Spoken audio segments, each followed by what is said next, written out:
ആദ്യമായിട്ടൊരു വലിയ മീനെ കിട്ടിയാണ്. ഇനി ഓള് കളയാൻ പറഞ്ഞു. എന്തേ ജൈന് കളയാൻ പറഞ്ഞു? അടക്ക എന്തിനായിരുന്നു പിടിച്ചിട്ട്?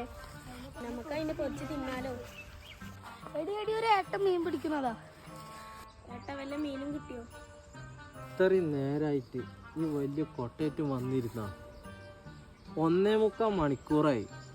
ഒരു നെച്ചപ്പാരില് പോലും ഇതിന്ന് കിട്ടിയിട്ടില്ല. അങ്ങനെ രാവിലെ വന്നപ്പോ ഒരു യമണ്ട സാധനത്തിന് കിട്ടിയല്ലോ.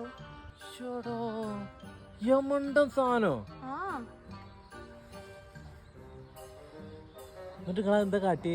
ഇതുവൾക്ക് പാവം തോന്നിക്ക് വിട്ടു. എന്താ മോളെ ഈ മീൻ തിന്നില്ല? കഴിക്കാറുണ്ട്. ഞാൻ ഫ്രൈ ചെയ്തതും കറി വെച്ചതൊക്കെ കഴിക്കാറുള്ളൂ. ഓ